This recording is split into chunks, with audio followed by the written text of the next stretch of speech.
What's up mga katambay? Welcome sa Tambayan Talks, kung saan lahat ng kwento may kabuluhan at konting kabaliwan. Ako si Shella. At ako naman si Jacob. At ngayong episode, pag-uusapan natin ang isang bagay na hawak natin araw-araw, pero minsan siya na ang may hawak sa atin. Exactly! Let's dive deep sa power of social media today. Hindi yung dati, kundi 2025 level na ito, guys. Lakas ba siya o lason? O minsan, lifesaver? Alam mo ba dati, uso pa yung IRL friends. Ngayon parang online na lahat. Kahit crush, career, at komunidad, online nagsisimula. Tama! Minsan, mas updated pa yung online friends mo kaysa sa pamilya mo. One click, and boom! Connection. Pero, connection ba talaga? Parang mas madalas connected tayo sa feed, pero disconnected sa feelings. Alam mo yun? Wait, real talk lang ah. Yung tipong ang dami nakakausap, pero ikaw mismo, parang hindi mo nakilala sarili mo. Ngayon, halos lahat influencer na, 'di ba? Kahit di ka verified, basta may following, may power ka na. At minsan nga, yung power na yon mas malakas pa sa actual news outlets. Isang post lang, cancel ka na. Or trending agad. Pero, here's the thing dami na ring AI-generated content, mga taong di totoo, pero may mga fans, may sponsors, may influencers, wild no? As in legit, 2025 na eh. May mga influencer na hindi tao, pero mas convincing pa sa totoong tao. So, sino pa ang dapat paniwalaan? Kaya ngayon, dapat marunong ka nang mag-filter ng info, hindi lang ng mukha. Lalo na ngayon daming fake news, 'di ba? Disguised as trending opinion. Ito yung hindi masyadong pinag-uusapan. Burnout. Grabe. Sa mga creators ngayon. At hindi lang creators, kahit tayo na normal na tao lang, napipressure, makipagsabayan. Dapat aesthetic tayo, dapat may lifestyle tayo, update, dapat may opinion ka palagi. Pag wala kang post, parang di ka nag-e-exist. Pag hindi ka naman sumagot, parang rude ka na. Pero, di ba pwede pagod lang? Sobrang relate. Kaya minsan kailangan mo rin ng social media detox. Hindi dahil ayaw mo, pero dahil mahal mo ang sarili mo. Pero syempre, hindi rin natin pwedeng i-ignore ang laking tulong din talaga ng social media. Tulad ng Sheila. Yung mga babae na ginagamit ang platform to speak up about abuse, catcalling, red tagging, or body shaming. Tapos may mga real world impact talaga. O kaya, may mga small businesses na wala namang pang-commercial dati. Pero ngayon, isang viral TikTok lang, boom! Sold out. Ngayon, ang tanong, tayo ba ang gumagamit ng social media? O tayo ang ginagamit nito? Kung puro ka lang scroll, like, react, post, pero wala ng sense of self, maybe kailangan mo nang i-check yung relationship mo with it. Aray ko! Kaya ang social media, depende kung paano mo siya gamitin. Platform siya, hindi siya personality mo. Hindi masama maging online, pero dapat mas alam mo pa rin kung sino ka, kahit wala kang signal. Tama ka kasi at the end of the day, your worth isn't based on your followers, likes, or views. It's who you are offline that matters the most. Ang lakas ng social media, pwede ka na niyang sirain, pwede ka rin niyang buuin. Nasa sayo kung paano mo siya gamitin. Kaya mga katambay, tanungin yung sarili nyo. Ginagamit nyo ba ang social media o ginagamit na kayo nito? Alam mo yung minsan, kapag lagi kang online, parang di mo na alam kung ikaw pa ba yung nagpo-post o yung post mo, yung naging ikaw. Teka, real talk ha? Ang hirap na minsan ihiwalay kung sino ka talaga, lalo na kung feeling mo kailangan mo mag-post para lang magpapansin. Like, ang dami nating curated na persona, pero saan nga ba nagtatago yung raw self natin? Tsaka pansin mo, parang may iba't iba kang version, kasabwat ang platform. May Twitter ka na witty, may IG ka na aesthetic, tapos sa Facebook wholesome, kang family and friendly.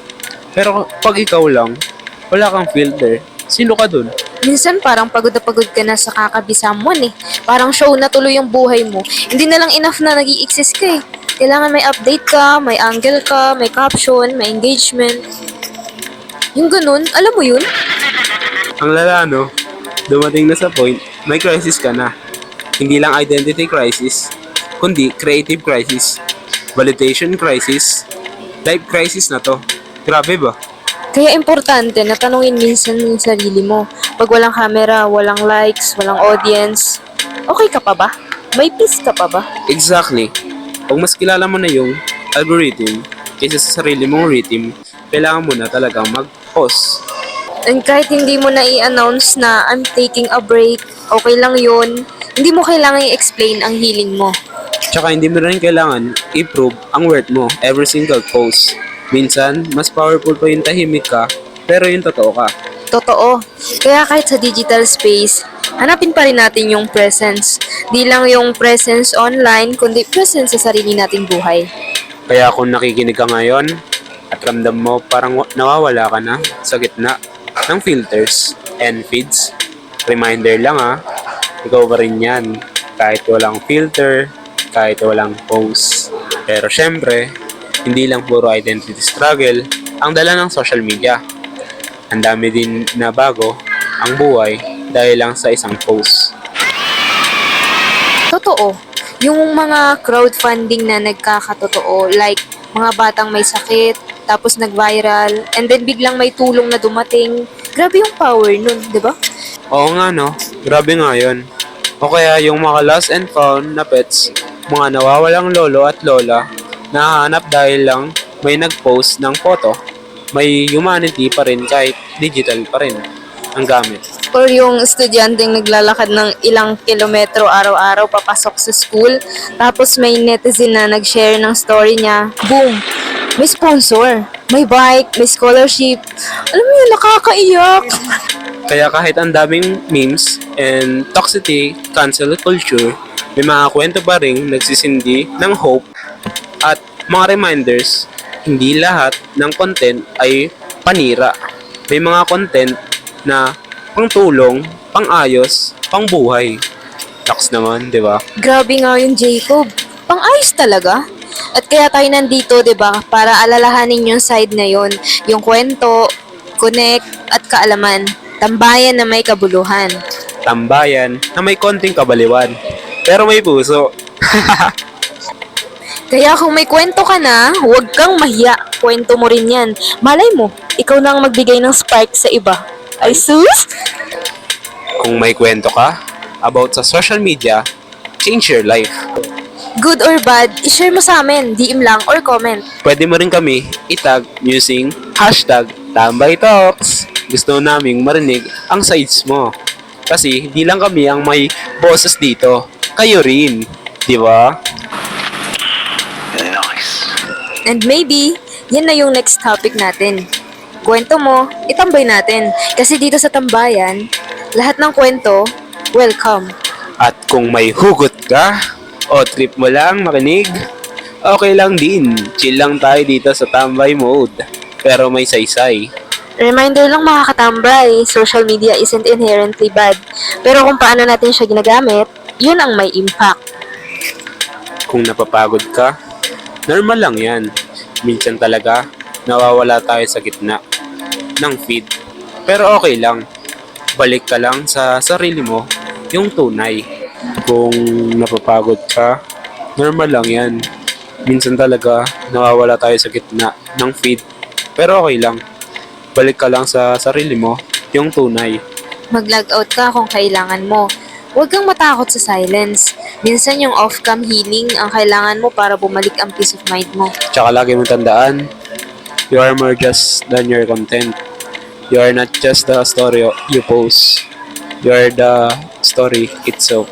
Ang goal, hindi lang maging viral, kundi maging content with yourself. Sa gitna ng ingay, piliin mong maging totoo. This has been Tambay Talks, kung saan tunay ang kwentuhan kahit digital ang mundo. See you next time! O baka hindi muna kasi magso-social media break muna kami. Char! Pero seryoso, baka nga. Stay real, stay grounded, stay you, at sa susunod ulit, tambay ulit tayo.